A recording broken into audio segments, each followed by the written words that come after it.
Hi, everybody. I'm Amber Blais, and this is Two Kazoo Hybrid Edition. The storytellers and I are at MCA, and we have a small invited audience with us here tonight. You want to give us a little kazoo symphony, everyone? Nice. Thank you all so much for joining us and for experimenting as we figure out this fun new way to bring you art. Okay, this is our first time in this strange new world of hybrid events, so things may or may not go wrong, but we appreciate your patience and thanks for going along on the ride with us. If you're watching us live, you will be prompted to interact with the show throughout the evening on your screen with ideas and polls. If you're watching this on a tablet or phone, you can toggle between the video ideas and polls with the tabs at the top of your screen. All right, you've all been playing along already, so let's see what you said. We're going on vacation to the moon, and what did you pick? Let's see, or what did you pack? Oh gosh, people are bringing their cat. I would bring my cat as well. The moon boots, a bag of weed, excellent choice. What else? Oh, a back scratcher. I think that could be very necessary. The cat could also double as that, and my favorite, a can-do attitude. Way to go, guys. These are great answers.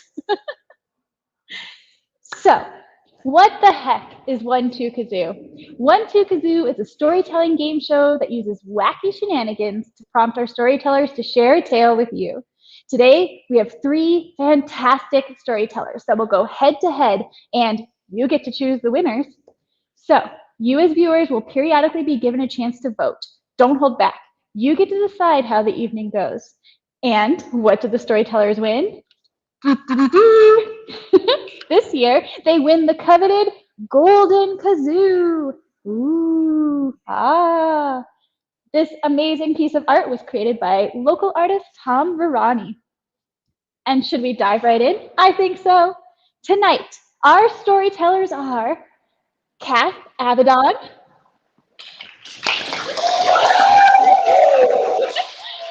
Vanessa Valerio,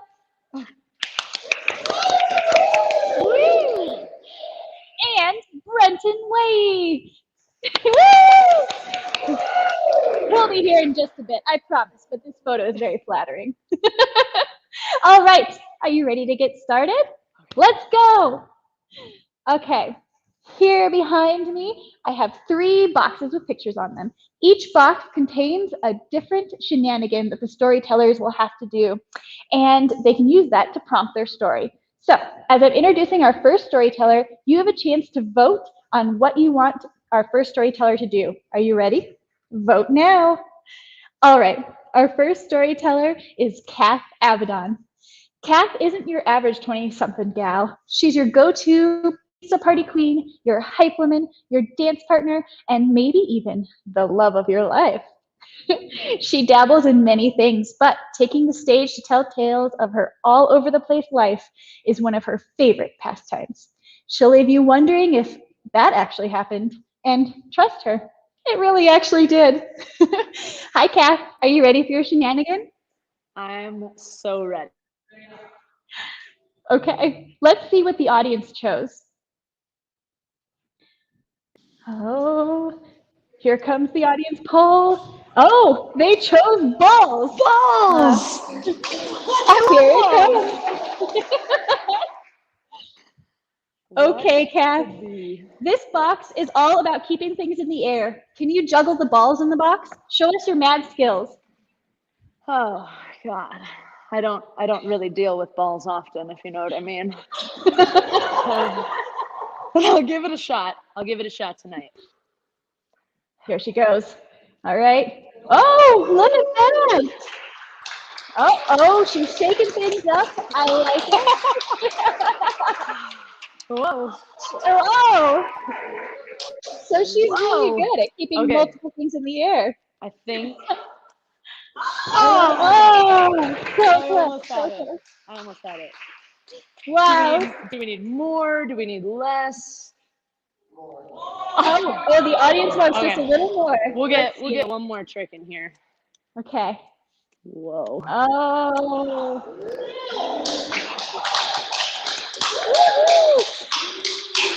There we go.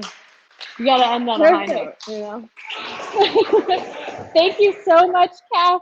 All right, it's your turn to tell us a story. Are you ready? Inspired by the balls?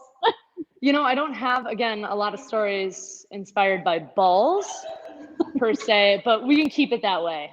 I'll stay away from them, you know. But I do have a fun story.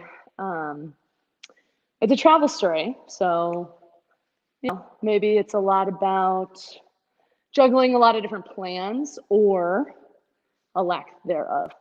So PC, I don't know if you know that term, it's pre-COVID times, PC times.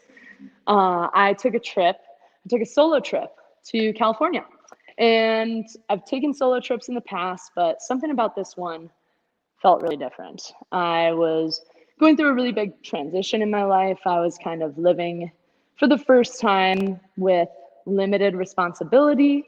I throw pizza parties for a living with a company called Mountain Crust Catering. Shout out to my guys. And I was in my first off season. So I had all this time on my hands and I thought, gosh, what do I want to do? I want to go and drive the Pacific Coast Highway because it was a dream of mine for a long time. And, you know, also in this big transition of my life, I was healing from a past relationship.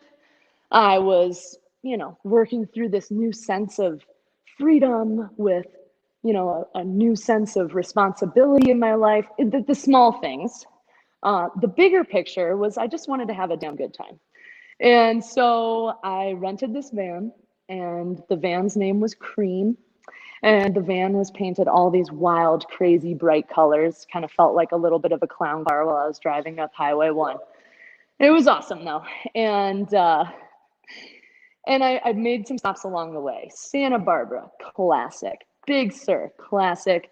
Kind of hung a right, go a little east, head to Yosemite. And my last stop on the trip was Lake Tahoe. And along the way, I didn't really have a real plan for what I was going to do. But everything just kind of fell into place. I got a day behind on what I was thinking was going to happen, and I didn't sweat it. I found a random camping spot in Big Sur right before the sun went down, and I didn't sweat it. And I made it to Yosemite, met some wonderful people, and just had a great time. And as I was kind of wrapping up my time in the valley, I was going to head back west and go over to Lake Tahoe. And something felt different about this spot because I did a quick Google search for a place to park. And I don't know if anybody's been to Lake Tahoe, but it's one road that really goes around the lake. And there's not really a lot of parking lots. There's not a lot of public parking, especially not for a ridiculously painted van. It's not conspicuous. So I kind of started to worry a little bit. I was sweating it a little bit. And I texted my dad, who grew up in Southern California, and it was the classic phone a friend moment. I said, hey, do you happen to know anybody that moved to the Tahoe area, could really use somewhere to park the van tonight? You know, really shooting the shot. I mean, this was putting a lot of trust in Stan Avedon that I probably shouldn't have. If you knew my father, he would understand. And he texts back, give me a few hours, I'll find something. And I was like, oh God, I don't even want to know what that means. I don't even want to know what's coming in a few hours. So I hit the road and I start heading to Tahoe because, again, I'm kind of going on this solo trip of like, everything's going to fall into place. Everything's going to work out. A couple hours into the drive, you know, there were a couple of those moments where I was like, I don't feel good about this. And it's like, no, don't worry about it. No, I don't feel good about this. Don't worry about it. I get a text from Dad. Go to the Sunnyside Lodge in South Lake Tahoe and ask for Cindy, sister-in-law of one of my customers. I go, well, kind of a long shot, but it's all I've got. It's all I've got. So what do? I type into my Google Maps, Sunnyside Lodge, South Lake Tahoe. Okay, here we go. And it's not until I'm pulling into the parking lot at like 8:30 p.m. that I'm like, what the fuck am I doing? Who the fuck is Cindy? And why do I think that this is going to work? And I have to shove those feelings down and forget about it And I walk into the front doors of this lodge, go straight up to the front desk, and I'm like, hey, is Cindy here? So mind you, I've been driving all day, traveling for 8 days, haven't eaten, have not showered. I probably look like a crazy person walking in here and just asking for Cindy. So this middle-aged woman is kind of like, yeah, I'm Cindy, what's up? And I'm like, full force launch into this like word vomit of like, so you know my dad, Stan Avedon, right? Yeah, that guy, he's like out in Hastings, New York, and he like runs the bike shop. And, you know, he knows your brother-in-law. Crazy, don't know your brother-in-law's name. But so yeah, I'm on this like trip and I'm doing this thing, and she is like, has seen a ghost. She's like, who the fuck is this? And she just interrupts me and she just goes, what? And I was like, oh, did anybody call you from New York today? And she's like, no, I have literally no idea who you're talking about, who you are, and what do you want? And I was like, okay, well, in my mind, I want food. It doesn't seem like the right time to ask. I really want a beer. Also doesn't seem like the time to ask. And I really want to take a shower. Okay, focus, Kath, what do you want? I want a place to park my van. Okay, I got it out. So she goes, oh my gosh, no problem at all. You could just park it in the lodge parking lot. And I was like, oh, okay, oh my gosh. Cindy, I am so sorry. This was so inappropriate on so many levels. I'm just gonna go out to the van and you'll never see me or hear from me, and definitely not hear from my father ever again. And she, you know, flips a switch. She flips a switch and she's just like, well, you're here. Let me buy you dinner. I'll get you dinner in the restaurant. And I was like, okay, well, I really appreciate that. But again, I really think you should send the bill to my dad. This just seems like he has created a lot of problems for me right now. And it's just really overwhelming. So, but yes, I will take you up on it. So she sits me in the corner of the bar and I'm kind of like an extrovert. So I'm like, God, don't put baby in the corner. I want to like mingle with people. I want to like meet people. I'm on this solo trip. That's sometimes the best time that you meet people. But it turns out that that's where all of her employees go to put their tickets in and grab drinks and go to their tables. So basically she introduces me to her entire wait staff. So I'm meeting Ellie, the bartender, and Colin, one of the waiters, and Sarah, and like all these awesome young people. And everyone's coming up to me.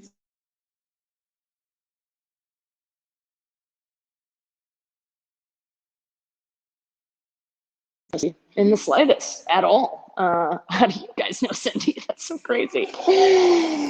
So I start to get talking about my trip, and Cindy's asking me, well, what are you doing? Like, what's your plan in Tahoe? And, oh, I'm going to go ski Heavenly tomorrow. Psh, Kathryn, don't do that. Don't go ski that. That's 45 minutes away. Squaw's up the road, 15 minutes down the road. I'll get you a pass. I'll be right back. And before I'm like, no, stop. You've already done too much. She comes back with a piece of paper. She's like, 9 a.m., you just go to the ticket office. This is the name. You get a free ski pass to Squaw. So I'm sitting here like, okay, crazy unfortunate events turning into amazing fortunate events. I have a place to park the van. I have a free meal and a beer in front of me. I have a free ski pass to Squaw. We could call it a night right here. We could call it a night, and I would be the most blessed child in the world. It continues, and I am floored by what happens next. The bartender, oh, how are you going to go ski Squaw? Did you like bring all your stuff? Like, you brought it all from Colorado? Oh, no, I'm just going to rent it. Oh, well, we've got a buddy, Derek. Everybody's got a frickin' buddy, all right? Derek works in the ski shop. Derek's going to set you up with a whole demo skis, everything for free. So I'm like, what the fuck is happening? I've got a place to park the van. I've got a free dinner and beer. I've got a free ski pass. I've got free skis. I am feeling like $1 million. But the only thing I'm missing is a shower. And it was what I really wanted most. It was really what I wanted. So I decided to shoot my shot. mind you, it's probably been about 35, 40 minutes that I've been hanging out with these people. And I just kind of scanned the room and I thought, which one of these people is going to let me come and get naked in their home? Yeah, it was a risk worth taking. I needed to take care of some things. It had been a few days. So I looked at Colin and I said, hey man, how long you been living in Tahoe? Ooh. You know, you got to like butter him up. Where do you live in Tahoe? Oh, yeah, I actually just live right across the street. Oh my God, wow. Isn't that a coincidence? Does your place have a shower? Oh, yeah, my place has a shower. Okay, yeah, can I use it? Can I please use your shower? I have to ask. I'm sorry. I will buy you breakfast. I don't know what you want, but I really need to shower. And without hesitation, he was like, of course. So I'm walking over to this guy's place. I'm like, how did this all happen? From a mess up on my dad's part, we cannot forget that, to getting a place to park, to getting free dinner and a beer, to getting a free ski pass to Squaw, free skis, and a frickin' shower? Are you kidding me? I felt like the luckiest person in the whole world. I felt beyond blessed by the universe. I wanted to get down and kiss the floor. I still to this day, I do remember my mom's reaction when I told her I got into a stranger's house, a 30-something-year-old man naked. And I'm not sure if there was a lock on the bathroom door, but it all worked out. These were some of the sweetest people in my whole life. I was so undeserving of these gifts, but I guess the universe decided differently. And I'm so, if anybody ever sees this that helped me in that night, I still think about you all. I still thank you. The only person that I really don't have thanks for in this whole moment is my dad, because he really could have fucked that all up for me. And luckily it all worked out. It all came into place. So thank you. Thank you. Thank you so much, Cass. I loved that story. You definitely juggled a bunch of things, so clearly you're great with balls. Anyway, audience, we've added new boxes for you, and it's your chance to vote again as I introduce our next storyteller. Are you ready? Set? Vote! All right, our next storyteller is Vanessa Valerio. Vanessa is a mock Story Slam winner from the Dominican Republic based in Denver. She's an architect during the day and a storyteller and show producer in her free time. She is the host and producer of Singling Podcast, the traveling variety show Foreign, and the co-host of the show Cards on the Table in Denver, Colorado. She has appeared on the Emmy nominee web series The Fields, NBC Latino, BuzzFeed, and PBS's Stories from the Stage. She has written for Bust Magazine, Camara, Flash, and The Single Spot. Wow. All right, Vanessa, are you ready for your shenanigans? Am I? Oh, you're ready. Let's see what the audience chose. Ooh, I can't wait. Ah, they chose waves. Oh, you guys, Okay, I'm so glad you it was picked not this one. balls. Oh man, Vanessa, this one is all about underwater adventures. In fact, you have to give us a demonstration on how to snorkel. You'll have a mask in the box and a snorkel on the table. Go ahead and teach us what we need to know. I might cry while I do it. Oh my gosh. Oh my god. Deja vu, I can't breathe. Well, you just, first of all, you pray. Then you put this thing, and then you pray again. And then you put this here, and you just breathe. You just breathe. Thank you so much, Vanessa. That was very enlightening. I really appreciated it. I think we're all ready. And that to just snorkel. look for my Google tutorial next. Yes, more details on her Google page. All right, Vanessa, thank you for getting ridiculous with us. Are you ready to tell your story? I don't know now. Yeah, no, you are. Let's go. Let's hear what you have to say. I can't wait. So I was born and raised in Dominican Republic with a very overprotective mother, so overprotective that I mean I grew up in the Caribbean, and growing up there you go to the beach a lot. But we, my family, we went to the beach, not in the beach. That means that my sister and I would be like playing with the sand at the shore and like just hoping that maybe there would be like a big wave that would come and maybe touch your feet. And oh my gosh, what a delight. And so I guess that got stuck in my head. And even when I got older, going to the beach with my friends with no mom anywhere, my friends would be like swimming in the ocean, and I would be in my chair on the sand under my umbrella with a lot of sunblock. I guess that you can say I like to play it a little safe and I like to be in my comfort zone. One time, because I sometimes get out of my comfort zone, that I got out of my comfort zone was when I moved to Washington, D.C., in a house with three other young women, Donna, Ann, and Susie. And they became like my other sisters immediately. We were like always there for each other, even now, like whatever they need, I'm there for them, and they are always there for me. Like when I got sick for 3 months, I was in bed and they would go get me food. They would cook for me. They would drive me around. Like Donna would take me to the hospital every time at whatever time I needed to. That's the type of friends we are. So after like each of us like move out of the house, life goes on. When and Susie got a job in Indonesia, we of course needed to go visit her because she also became pregnant, and we wanted to go see her belly and be with her and support her. So we started planning a trip to Bali. And we rented a house in Seminyak, which is like an area where you party a lot. And we did a lot of party. That was awesome. We had a great time. But we also went to Ubud and we had like the yoga experience. We played with monkeys and elephants and went to temples. It was just wonderful. Really one of the best trips ever. However, we also planned a day trip to go freaking snorkeling. And when we were planning that, I actually wanted to say, no, let's not do that.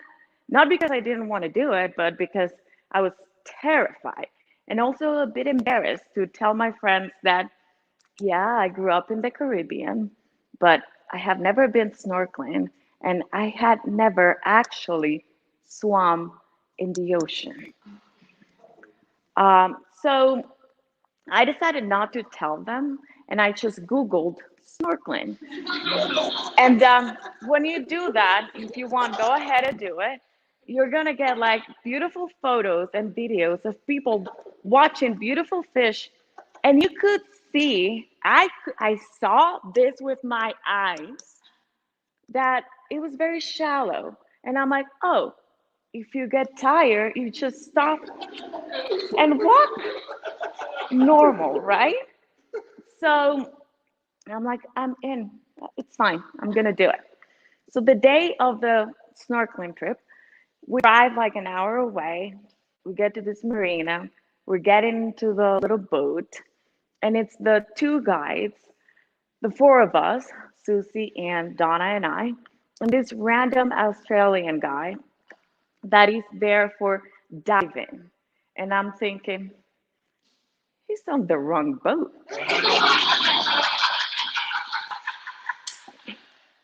But I didn't want to say anything because Australian accent, hello, sexy. And also, he's like 8 feet tall, like very athletic with like the wavy, blondish surfer type of vibe. And I'm single. So this is his boat now. So we start like driving or riding or however you call when you're getting out in the boat and getting away from the land. So I see that we're getting farther and farther, and what I'm feeling is that the water is getting choppier and choppier as we get farther, and the wind is like insane. I mean, I get car sick getting in the back seat of a taxi. Imagine how I'm feeling here. I'm like the lonely pair of socks in the washing machine. Like, but again, I don't want to say anything. I don't want to be the difficult one. So I'm just like there. Finally, we stopped like in the middle of nowhere. The only thing I can see is like a dot of sand, like a group of sand got together and formed this dot in the middle of nowhere. And I'm like, okay, is this it? What is this? And mind you, we're still in the washing machine. So the two guys say something that I don't understand because I don't speak their language. And then I see that Mark, the Australian hot guy, puts on his diving thing and jumps in the water. And then Susie, with her 7-month belly, just jumps in the water. Then Donna, who is like, I love her, but she's like so pale. And she needs like sunblock and sunblock and sunblock. She doesn't even put any sunblock and she just jumps in the water. And then Anne had only learned how to swim 2 years prior to this, and she just poop in the water. So I'm like, I don't want to be the only one asking for like a life jacket, or I'm like, it should be very safe. So, whoop. And when I get in the water, I have my equipment. You saw how I used it. So I put my head in the water and I did see like a very beautiful blue fish. What I do not see is the bottom. Like, I don't see absolutely anything here. So I start to get a little nervous. And I'm like, okay. And then I try to breathe. I can't breathe. No one told me how to use this freaking machine or whatever. I am like, what is going on? Am I like drowning here? I get my head out of the water and I can't see anything because the water is so choppy. Like, it's like I'm in between waves. So I'm not seeing any of my friends or the boat or anyone. I'm like in this freaking nowhere water thing. So I start getting really scared and paranoid. And my heart is beating super fast and I start crying and I'm like, help! Get me out of here! Help! And I hear, I don't know how long I screamed for, but I do scream really loud. So I heard Donna saying, I'm coming, V, I'm coming. And as she's like swimming towards me, I start thinking, this is very sad. I'm gonna die. And the saddest thing of all of this is that my body is gonna remain in Indonesia forever. I mean, my family doesn't have money to fly my body from Indonesia to the other side of the world just because I wanted to be exotic and go snorkeling in freaking Bali and disobey my mom. Hello? I freaking deserve it. I probably deserve it. Thankfully, at that moment, I feel Donna's hands, but also I feel another hand.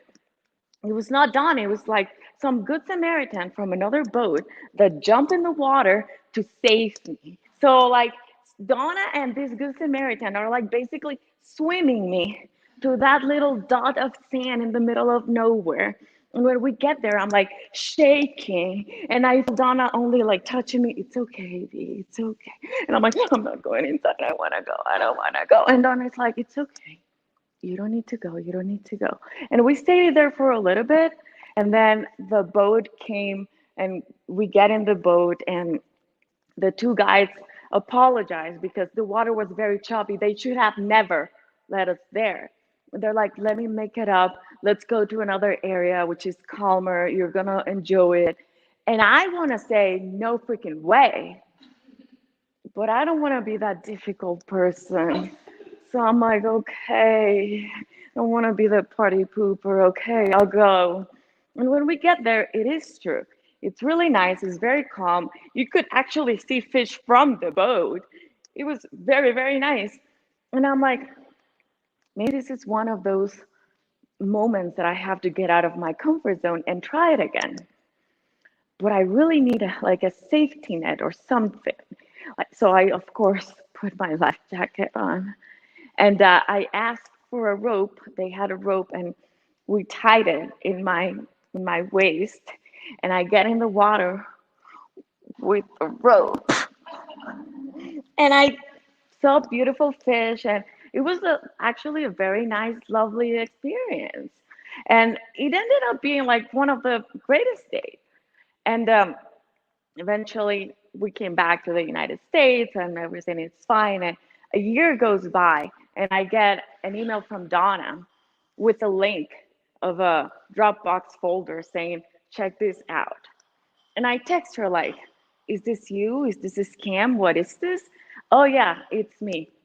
Do you remember that one time in Bali when you had a panic attack? Oh, I don't recall. Well, turns out that Donna, that whole time, had on her forehead a GoPro. So that little episode of my life, it's on video. And she's like, you can watch it if you want. Thank you, Donna, for the video. But I didn't watch it, and I'm not going to watch it. I don't have to. Like, the only thing that I have to get out of that experience is that I can get out of my comfort zone sometimes. Sometimes I just need a rope. That's it. Thank you, guys.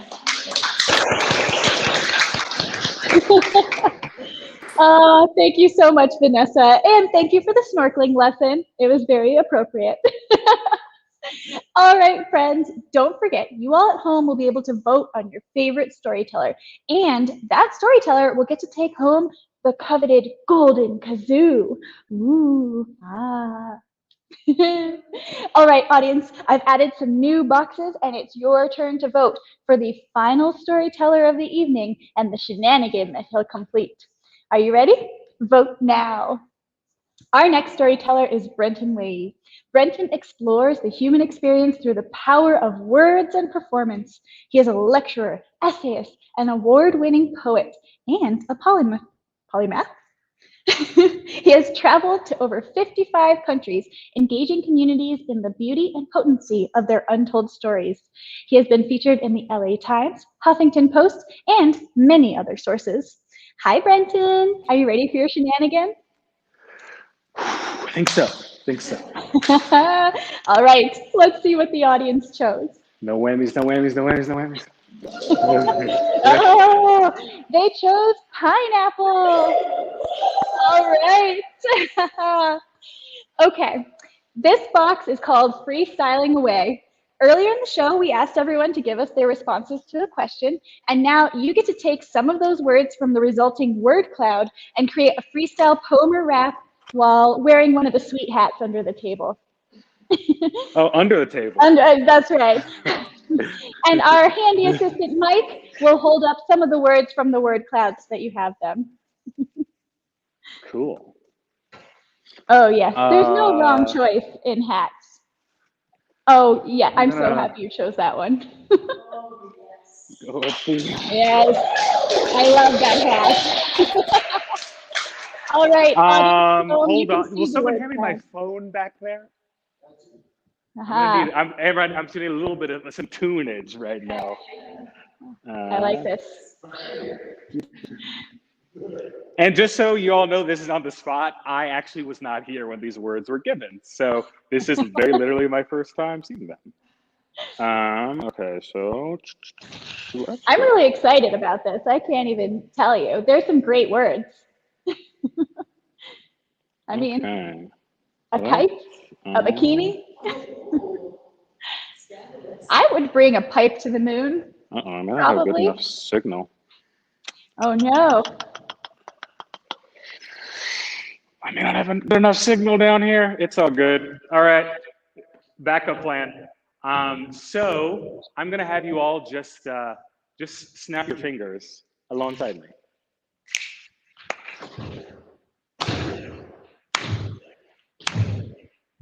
Okay, we got some words on a board. Okay. Let's tie some words together like a rope. Look up at the sky, a beautiful telescope. You're going forward. You're not stopping them. I'm breathing the O2 just like oxygen because it's a feline. I'm wearing many hats, getting it on. I'm agile like a cat because right now I'm not getting the greed. I'm feeling a little envious. Green bag of weed. Let's step up and let's get some boots. I'm rooting for you because I got rootin' too. So it's all good because we get the flow. Let's talk about Vanessa. Give me that GoPro. Let's get the pipe. Let's get on the right. Let's get a picnic because it's mine tonight. So right now, you know, we just can't stop it. Words on the top just like a bucket. So let's go and it's never done. Let's drink it up and ask is the rum. Yes.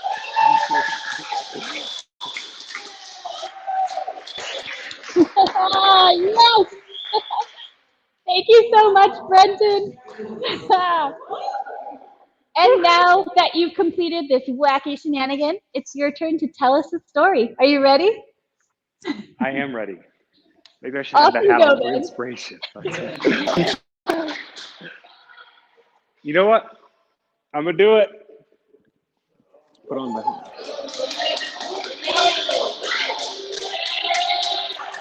I was born in Texas, so maybe it's fitting. Okay, so I have been to my fair share of places in my life, and when I was in my early 20s, I just graduated from college, and I moved to Southeast Asia. And I was actually living at a meditation and martial arts school on the border between China and Thailand. And I basically had completed a year at the center and I was taking a sabbatical, a much needed sabbatical, from 4 a.m. wake ups and 7 hours a day meditating. And I decided that I would visit some of my other friends that I knew who were in the region. So I needed to get from very, very northern tip of Thailand all the way down to Singapore. So I packed up my large suitcase. I had my camera bag with me, my backpack, and I was like, all right, I'm going to prepare for the trip. So in order to complete this trip, I needed to go from the little city that I was in to Chiang Mai in Thailand. And it's a very bumpy and rocky road to get there. And so a couple of days before I was getting ready for the trip, I was like, all right, I need some cash for the train and some other incidentals. And so I walk over into the town and I go to the ATM. It's the middle of the afternoon. Cards in the ATM. And at the time I had my debit card, which I was mostly using, and my credit card for emergencies. And I'm just getting my money. The cash is coming out. So I look behind me and there is actually a shirtless man. He was mostly unclothed. He had pretty much nothing but a loincloth on. I think maybe he was experiencing homelessness. I'm not sure, but didn't really look like he particularly belonged there. But I'm just kind of looking at him and he's holding this like really mangy dog, of which there are many in Southeast Asia. And so I'm like, okay, you know, just man holding a dog, it's all good. And out of nowhere, I'm looking at the ATM, hitting the numbers, and I just hear this shriek come out from behind me, just this, yeah! And this guy just like starts just rampaging in the middle of the street. He's like pushing people. He has this dog. He's kind of like shouldering them. And so I was like, this is getting weird. And so I was like, I better get out of here. So I'm withdrawing my money from the machine. And all of a sudden, I just feel this breathing down my neck. And I turn around and this guy is like literally withdrawing my money with me.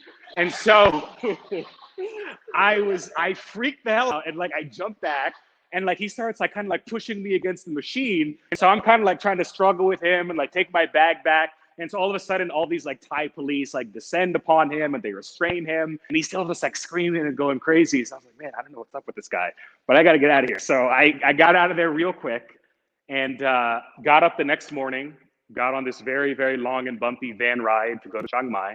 Got to Chiang Mai, got to the train station, bought my ticket. They're like, it costs X amount of money. So I pull out my wallet and hand them the cash. And at that point, I realize that there's no card in the card slot where my debit card should be. And so I'm like patting myself down. I'm like, where could I have left it? And I was like, I must have left it in the machine with the tandem shirtless man cash withdrawal. And so I was like, that's pretty much all of my money. And so I was like, this is the cash I just handed to this lady in exchange for this train ticket. I was like, that's pretty much all of the money that I have. So I was like, and the train ticket only covered going from Chiang Mai to Bangkok. So not even getting out of the country, which I needed to do. So I was like, all right, it's all good. I'm just gonna go to Bangkok and just see what happens. And so I take this overnight train, wake up in Bangkok. I got, the 70-pound bag, my backpack, camera bag. It's like 95 degrees. I'm wearing my trench coat because I literally had to pack everything I had on me. So I'm just like wandering through the city, and I need to get to like this very touristy area where I figure somebody can help me, but it's clear on the other side of town. It's like probably 15 miles on the other side of Bangkok. So I'm trying to talk to tuk drivers and be like, hey, like I don't have any money, but could you like help me out? And no dice. So I'm walking around the city, just sweat just dripping down my face and my brow. And I walked for about 2 hours, and I'm getting closer to sort of like the downtown city center area. And I stop, and I see this clothing shop. And I was like, why does this clothing shop look so familiar? And it was at that point I realized that about 13 months before, I had bought a suit at that clothing shop that I, in fact, never picked up because they couldn't make it in time before I had to leave the city. So I was like, let me see if this suit is still here. And so I walk into the shop and I was like, hey, I was here 13 months ago and you guys made me a suit. Like, is this still here? And the guy was like, I have never heard anything like this in my life. So he looks up the little register, and in fact, the suit was there. And so I was like, great. So he's like fitting me. I'm covered in sweat. It is terrible. But I'm wearing this suit. I'm feeling good. So I was like, all right, at least I have a suit now. And so now I'm walking with my new suit through the streets of Bangkok. Many hours pass. And I'm like, okay, I don't have any food, but I do have this credit card, this emergency credit card. So I go into a restaurant, get a bunch of food, eat the food, go to pay for the food. And they're like, oh, sir, your card is not working, unfortunately. And it wasn't that I didn't have money. The problem was, again, this was like in the early 2010s where money wasn't as easily transferable across borders. And so I'm not going to call any credit card companies, but the one that I had, they were like, we don't really accept this card in this country. And so I was like, yeah, I literally have no way to pay for this meal. So this guy was like, stupid Americans. And so he was like, well, you can help us clean up the place a little bit. So I was like, all right. So I put down my bag, my camera bag. So now he hands me a mop. And I'm like going around this place in my new suit, cleaning up the floor. And so I was like, all right, okay. So I'm there for like an hour or so. I walk some more. It's now about the nighttime. I'm still miles away from where I need to be. And so I find another row of tuk-tuk cabs, and I'm like, hey, I find this guy. I was like, his name was Jojo. I was like, hey, Jojo, look, it's late at night. Like, I literally just need to get to this touristy area. I don't have any money. Like, can you please help me out? He's like, yeah, for sure. Yeah, get in. I was like, thank you so much. I was like, I can pay you as soon as I have some money. I can call a friend, etc. And so he takes me across town, and he's like, before we get to this touristy area, we should make a quick stop. And I was like, okay. So he stops, and we are in front of yet another clothing store, this one unfamiliar to me. And he was like, oh, just go in there and just look at some stuff. And like, he's like, they kind of help me out if I bring people in to like look at things. And so I was like, okay. So I walk into the clothing store, fairly nice, and I'm just looking around at things. And the guy was like, the guy at the register was like, oh, you gonna buy anything? And I'm like, no, I'm just kind of looking around. And so he's like, no, come on, no, you have to buy something. And so he's like showing me all these like fancy shirts, and he's fitting me. He pulls out miles of tape measure. He's like, oh, you have a beautiful neck, my friend, beautiful neck. And so he's like fitting me with this like very nice shirt. And he's like, oh, you should buy the shirt. It looks beautiful on you, et cetera, et cetera. And I was like, no, man, look, I don't have any money, but like, you're very, very kind. He's like, no, it's okay. Here, sit down. And so as soon as I sit down, I look behind me, and they closed. I'm the only one in the shop, and they closed the doors. And there are these two just big dudes just standing by the doors like this. And this guy just looked me dead in the eyes. He's like, "My friend, you need to buy a shirt." And I was like, okay. And so I pull out my wallet, give him this card that I'm 100% sure will not work. And so he runs the card once, twice, thrice. And he's like, "Oh, the card's not working." Oh, imagine that. So I was like, "I can try to come back tomorrow or the next day." He's like, "All right, I'll let you off the hook for now." But he's like, "I'm gonna take down the information. And if I don't see you back here in the next 48 hours, I'm gonna find you." I was like, "Okay, all right." And so I get back in the tuk-tuk. I go to the touristy area.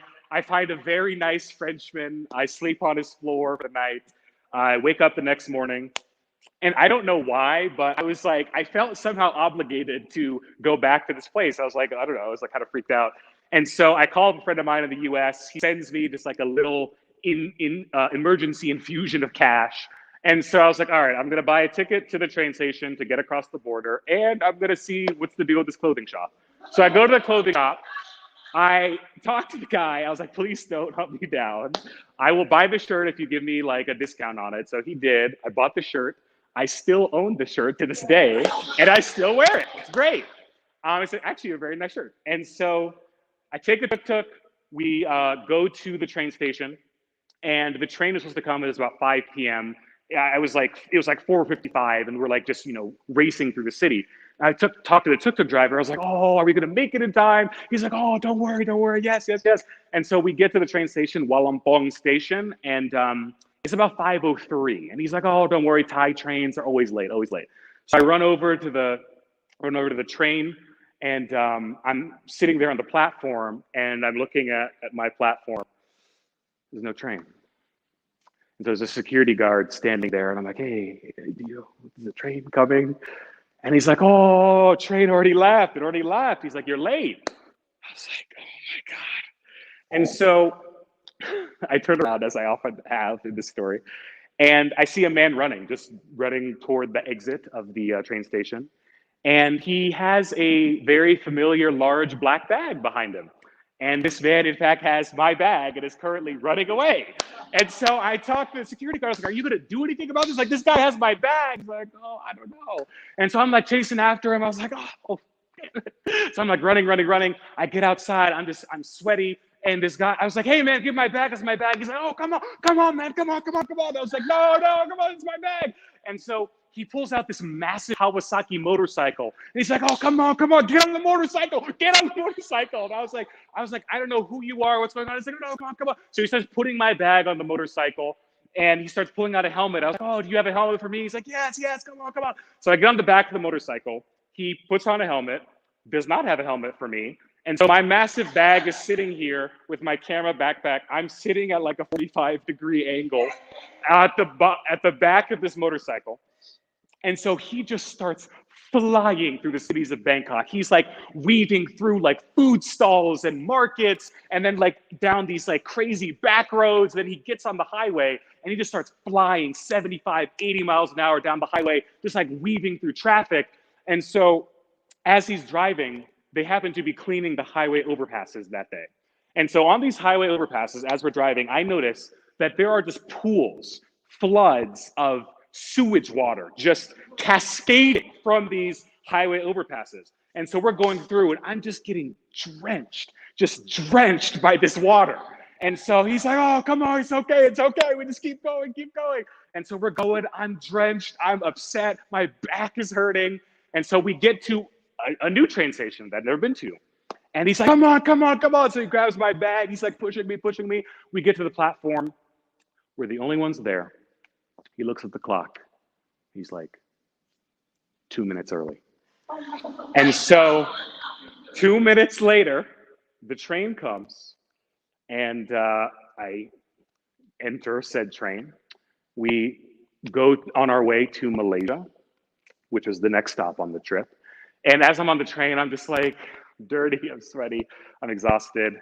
And I go to sleep, wake up the next morning, and there are these two Aussie girls, speaking of Aussies, just talking, and it happens to be one of their birthday. And so when I hear, at least when I was traveling and I was younger, when I heard that it was people's birthdays, I would do a little birthday freestyle for them. So I used to have this like little speaker that I traveled around with. So I, asked her some questions, a little freestyle for her. And she was like, oh my God, that was amazing. We're all going to this like Malaysian island and like, you should totally come. It's me and my friend and this Singaporean guy and this guy from the UK who builds luxury tree houses. And I was like, okay. And so I was like, look, girl, I would love to come, but like, I literally don't have any money. She's like, no, it's okay. You can just come and like, you can sleep on the floor and it'll all be fine. I was like, all right. So go to this Malaysian island, sleep on the floor of this Malaysian island, wake up, talking to my Aussie friends, my Singaporean friend, my UK friend, Andy Winchester, if you're out there, I remember you. And we're all eating lunch and everyone's like, what should we do today? And there's like the owner of this hostel we were staying at is kind of going around serving people food and little drinks. And I was like, I don't know, what's like a really unique thing to do on this island? And the owner, who's holding literally a platter of food, just drops the platter of food, comes over to us, and he's like, you all asked the right question. And so he's like, come with me. And so we're like, okay. So we get in the car with him. He drives us like to some secret part of the island. And he was like, this is like a private part of the island that not many people get to come to. But he's like, Andy here, this treehouse builder, happens to be a great friend of mine. And so I'm going to take you on this like crazy adventure. So he takes us on this like crazy beach adventure. We have a fantastic time. And he was like, I'll help you to get your train to your final stop, which is Singapore. So I get on the train. I thank this man, my Aussie friends, Andy Winchester, my Singaporean friend. I get to the border between Malaysia and Singapore, Johor Bahru, and I'm checking through customs, and I have a sign that says, death to all drug traffickers. And so I look at them and I'm like, do you guys have a problem with drug trafficking here? And this woman kind of looked at me, and then she like looks at like all of her colleagues, and she starts like kind of like tapping something like on a table. And they're like, sir, you're gonna need to come with us. And that's where I will end my story. And don't worry, there was more turnarounds and things, but it seemed like one long day on this Southeast Asia journey, but there are many more chapters, but this is the chapter that I will stop on. So thank you.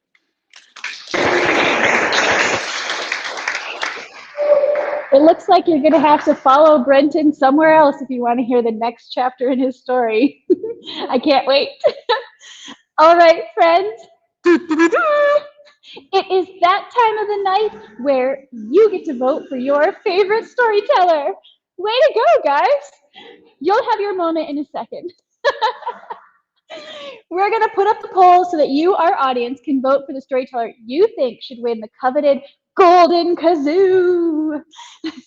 Okay, you can go ahead and start putting in those votes now. And all right, it's your moment now. Kazoo Symphony. Here we go, guys. I don't know any kazoo songs.